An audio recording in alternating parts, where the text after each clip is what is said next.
안녕하세요. 날씨가 많이 흐린데요. 오후에 맑아진다는 예보가 있어서 서둘러 나왔습니다. 오늘은 누군가와 함께하면 더욱 좋을 당일치기 여행지를 소개해 드릴게요. 특히 이번 여행에서는 얼마 전 새로 개통한 해안 산책로도 둘러볼 생각인데요. 많이 기대해 주세요. 여기는 당진에 있는 면천읍성입니다. 주차는 저처럼 읍성 건너편 도로 옆에 하셔도 되고요. 읍성 안쪽으로 들어가도 주차할 곳이 여러 군데 있습니다. 주차장 주소는 영상 속 자막을 참고하세요.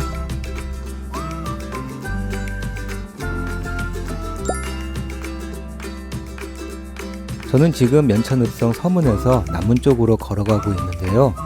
일단 남문을 둘러본 후 군자정과 골정지를 거쳐 대숲까지 면천읍성 안을 한 바퀴 돌아볼 생각입니다. 넉넉 잡고 2시간 정도면 충분한데요. 면천읍성은 개인 취향에 따라 호불호가 뚜렷하게 갈리는 곳이란 느낌이 들었습니다. 저처럼 호젓하게 걷는 것을 좋아하는 분들에게는 괜찮은 여행지고요. 시설이 잘 갖춰진 관광지를 좋아하시는 분들은 실망하실 수도 있는데요. 개인 취향에 따라 선택하시면 좋을 듯 합니다. 면천읍성은 1439년 왜구의 침입을 막기 위해 쌓았습니다. 조선 후기까지 면천 지역의 군사와 행정을 담당했다고 해요. 최근에는 성곽 일부만 남아있던 것을 복원해서 객사와 동원을 새로 지었고요. 현재도 계속 복원 작업을 하고 있습니다. 그래서인지 좀 어수선한 분위기도 있었습니다. 서문에서 10분 정도 걸어가면 면천읍성 남문이 나오는데요. 남문으로 들어가면 타원형의 성벽을 볼 수 있고요. 최근 복원된 원기루라는 누각이 있습니다.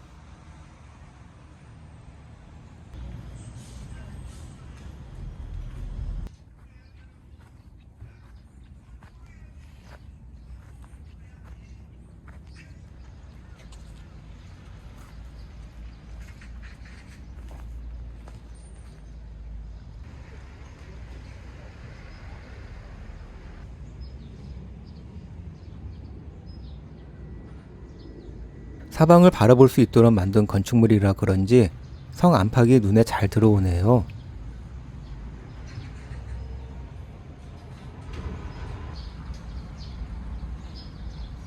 면천의 신라말 중국에서 복시선조가 표류해와 살던 고을로 전해집니다.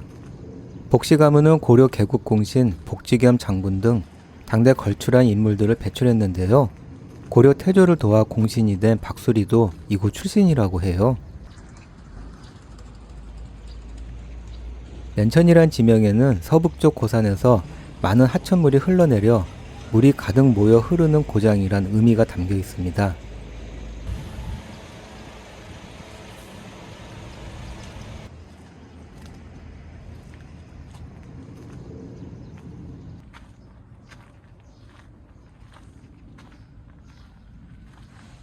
면천읍성은 다른 읍성들처럼 번듯한 성곽이나 예스러운 초가집이 남아있지 않았습니다. 대신에 골목골목 레트로 감성을 덧붙인 오래된 건물들이 많이 있었습니다. 남문에서 2분 정도 걸어가면 면천읍성 장청이 나오는데요. 조선시대 지방 현감이 군무를 보던 청사입니다. 요즘에 시청이라고 보시면 되는데요. 지금은 문화해설사의 집으로 활용하고 있습니다. 관광 안내 책자도 마련되어 있는데요. 여행에 도움이 될 수 있으니 챙겨 놓으시면 좋을 것 같습니다.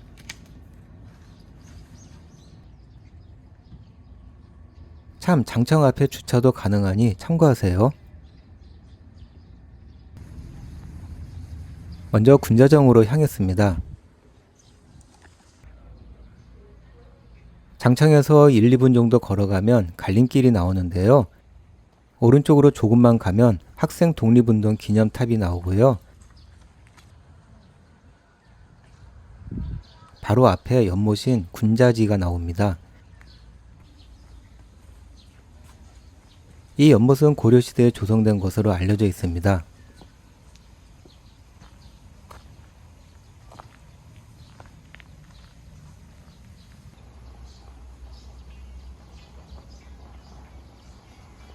연못에 핀 연꽃이 참 예쁘네요.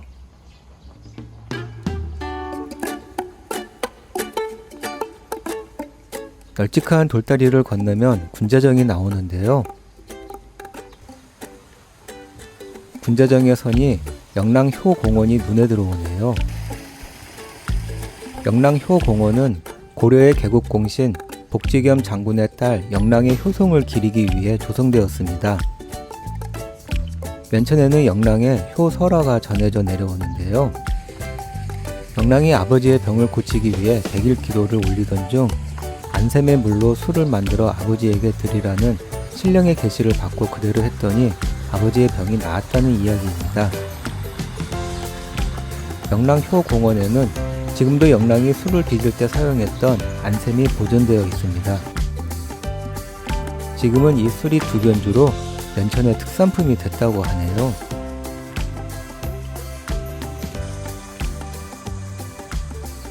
군자정 옆 계단으로 올라가면 영랑이 심었다는 은행나무 두 그루가 있는데요. 수령이 무려 1100년 이상 된다고 해요.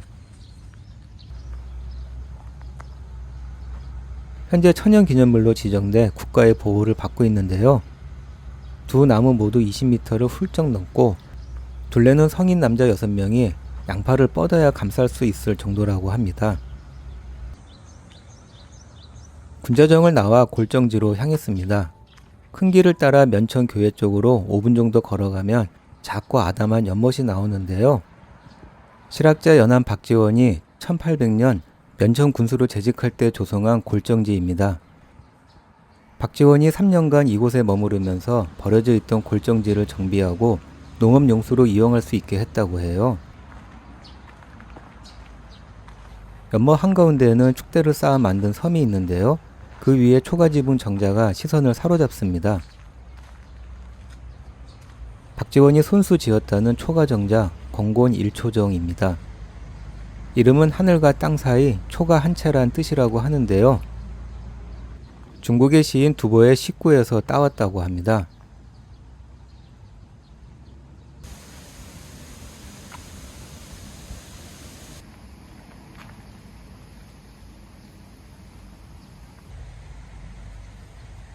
연못 주변을 따라 길이 조성되어 있어 산책하기 좋았는데요. 연못은 크지 않아서 20분이면 돌아볼 수 있습니다. 여름에 오면 연꽃이 피어 참 예쁠 것 같네요.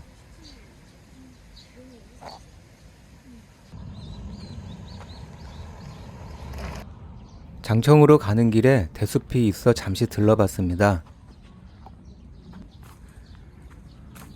대숲길 안내판에서 3분 정도 걸어 들어가면 대숲이 나오는데요. 코스가 짧지만 걸어볼 만합니다. 대숲 바람길은 원래 방치된 곳이었는데 5년 전부터 주민들이 가꾸기 시작했다고 합니다. 대숲 안에는 의자도 마련되어 있어 잠시 쉬었다 갈 수 있고요. 숲이 굉장히 시원해서 저도 잠시 앉아 쉬었는데요. 비밀의 정원에 들어온 느낌이었습니다. 대숲에서 나가면 바로 군자정 뒤쪽으로 나옵니다.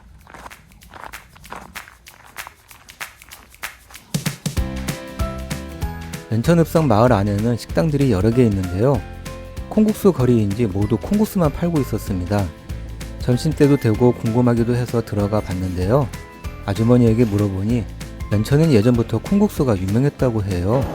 여름엔 콩국수, 겨울엔 칼국수라고 합니다.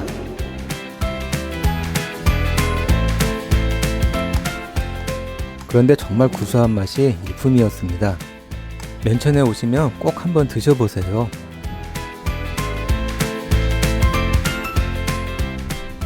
다음 목적지는 아그로랜드 태신목장입니다. 충남 예성군과 당진군에 걸쳐 있는데요. 당진 여행지로 좀 더 알려져 있는 것 같습니다. 면천읍성에서 아주 가까워서 차로 8분 정도 걸리고요.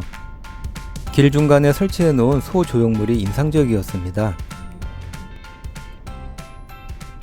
주차장은 꽤 넓은 편입니다.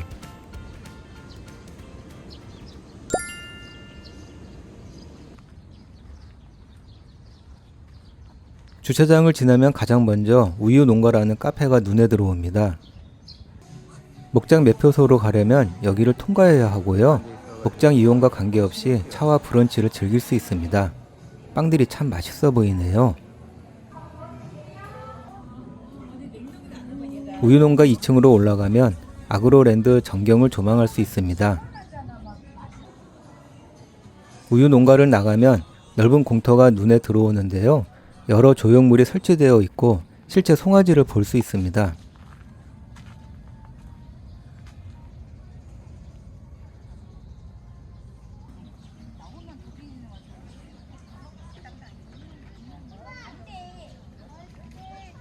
아그로랜드 입장료는 성인 기준 1만원이고요.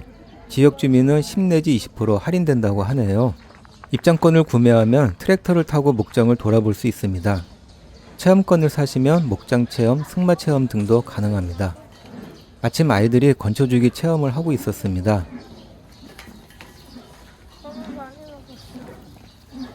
재미있어 보여서 땅에 떨어진 건초를 모아서 주었더니 잘 받아먹네요. 체험장을 지나 계단을 내려가며 목장을 둘러볼 수 있습니다.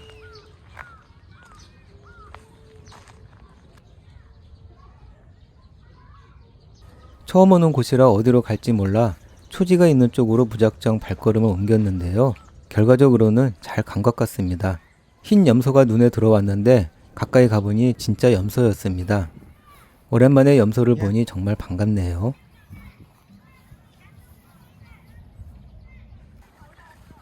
이곳은 아이들의 놀이 공간인 것 같습니다. 가장 인상 깊었던 것은 돼지 얼굴 트랙터였는데요. 아니 어떻게 되어 있나 궁금해서 가보니 만화 영화에서 봤던 로봇 조종석 같았습니다. 괜히 조종하고 싶어지네요. 황소 트랙터는 제법 포스가 있습니다.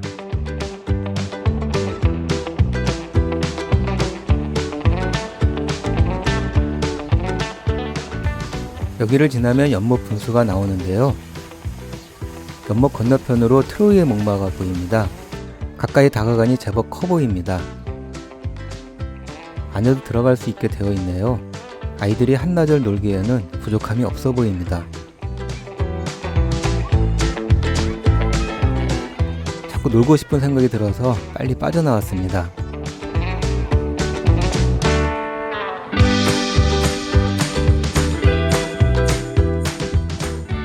좀 더 안쪽으로 걸어가 보니 보라색 꽃밭이 펼쳐지는데요. 바로 수레국화 밭입니다.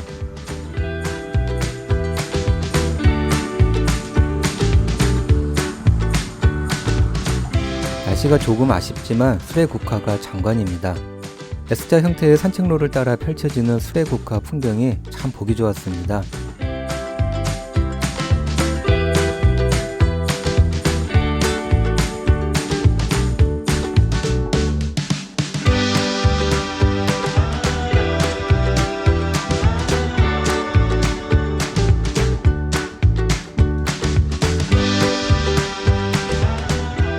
이곳에 서면 누구나 그림 속 주인공이 될 것 같습니다.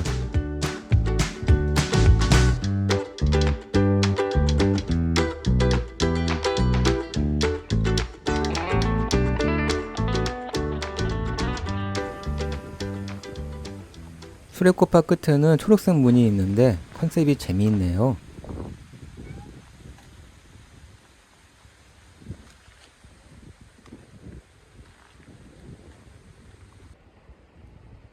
걷는 것을 좋아해서 발길 닿는 대로 여기저기 둘러보았는데요.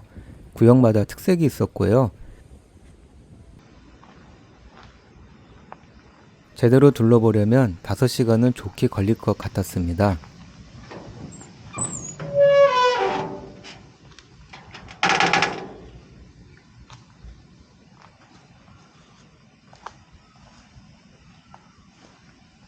아기자기한 곳이 많아서 사진 찍는 거 좋아하시는 분들에게 제격이고요. 가족이나 친구들과 함께 오면 더 좋을 것 같습니다.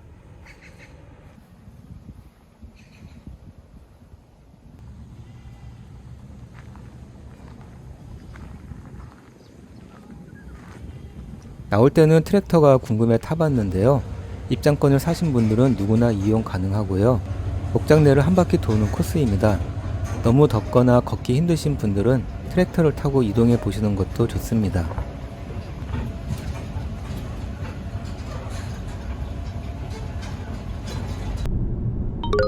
다음 목적지는 필경사입니다. 아그로랜드와는 좀 거리가 돼서 약 30분 정도 걸렸습니다. 주차는 시문기념관 앞에 하시면 되고요. 필경사는 시문의 계몽소설 상록수가 탄생한 곳인데요.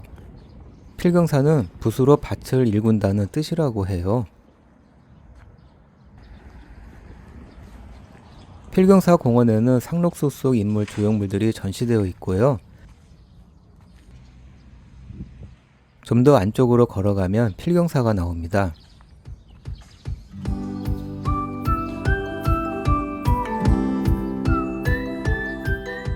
필경사 내부는 특별한 날만 개방한다고 하는데요. 제가 갔을 때는 문이 잠겨 있지 않아서 내부를 볼 수 있었습니다. 이런 날도 있네요. 필경사는 시문이 장편소설을 연재하면서 받은 원고료로 직접 설계해서 지은 집필실 겸 집이라고 합니다. 내부는 일반적인 살림집이었는데요. 드라마에서나 볼 수 있는 분위기라서 좀 색달랐습니다.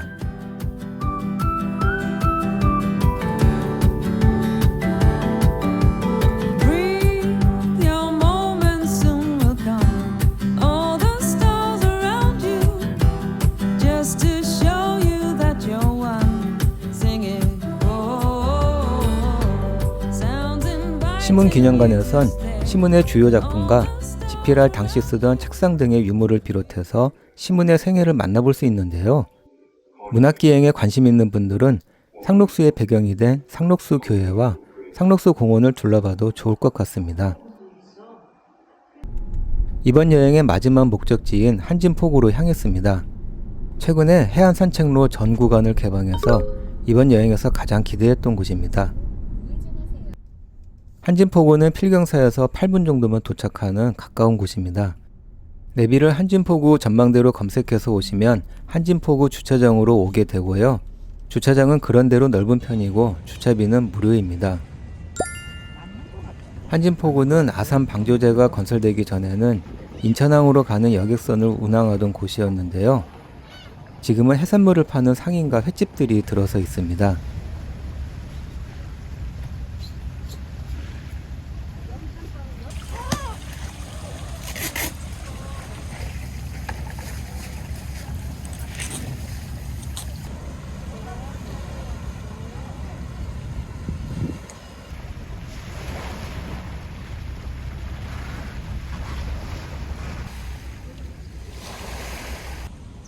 식당가를 지나면 바로 해안 산책로가 나오는데요. 바다 위에 설치된 산책로라 시원하게 느껴집니다. 해안 산책로는 2017년에 공사가 시작되어 2019년 1차 구간 219m가 준공되었고 2023년 12월에 2차 구간 526m가 완공되어 올 3월에 전 구간이 임시 개방되었다고 하고요. 야간 경관을 위한 조명을 올해 상반기 중 마무리할 예정이라고 합니다. 고대지구 근린공원까지 741m로 가볍게 걷기 좋은 코스인데요. 쉬엄쉬엄 걸어도 40분 정도면 충분히 다녀올 수 있습니다. 7분 정도 걸으면 전망대가 나오는데요.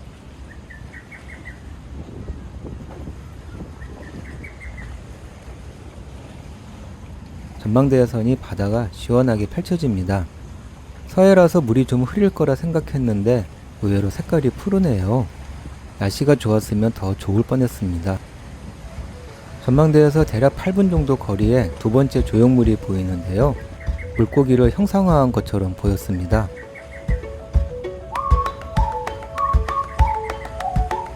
바다 위를 걷는 기분이 드네요. 스트레스가 한 번에 날아가는 듯 했습니다. 배급길이 끝나갈 무렵 멀리 낚시하는 사람들이 보이는데요. 여기가 고대지구 근린공원입니다.